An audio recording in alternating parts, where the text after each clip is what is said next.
So here we are for the Bionic Boxing Barber and Richard. Wow, nice to meet you. Okay, so we've known each other for over a year now on social media.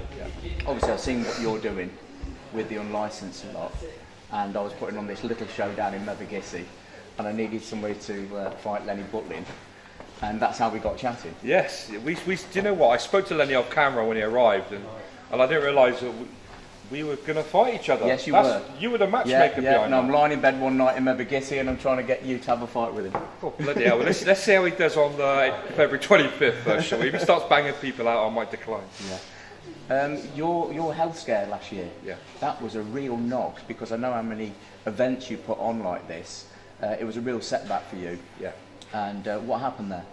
So yeah, I was actually training. I was making my comeback, and but it was somewhat separate. I was sadly diagnosed with type 2 diabetes a few years ago. Not really managed it, but it was somewhat unrelated. My appendix ruptured, and it was not very pleasant. But I was in hospital straight away, and they had surgery, and I'm here. Here I am now. I'm live and kicking.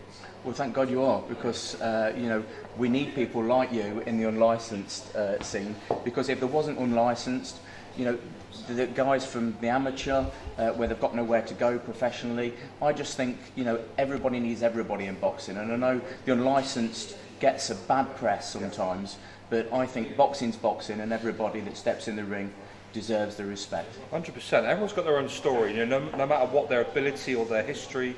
You know, some people are going to go on and, you know, go amateur or professional. Some want to get fit. Some want to lose weight. Some have come from bad backgrounds. You know, the great thing about this, anyone could do it. And I support anyone that does that. And, you know, you're right. The white collar unlicensed has been tarnished. You know, but me personally, I try and do things the right way and run it professionally. And you're going to see.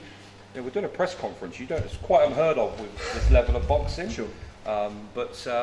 Yeah, hopefully everyone's going to have a great night on February 25th.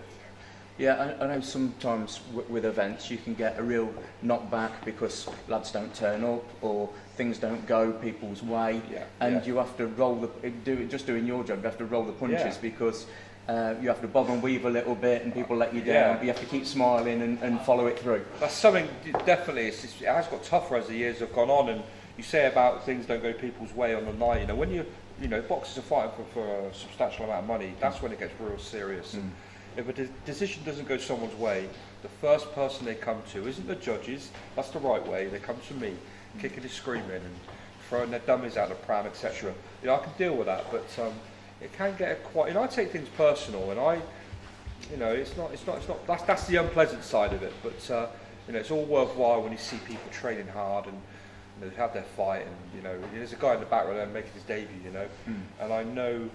You can't take that away from someone. You know, when they've done that ring walk for the very first time.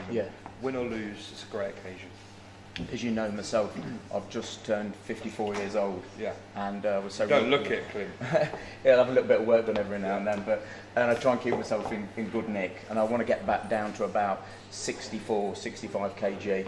I'm rolling around at about 71 at the minute. And I said to you, you know, I would love to step back in the ring, and I would love to go somewhere where nobody knows me and have a go again.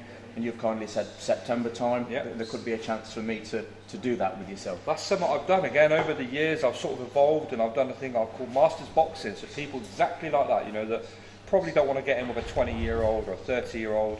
You know, I've had guys competing, you know, Darren Newman, 59 years old. Wow. Rob Clark, 57. And these guys were pretty phenomenal.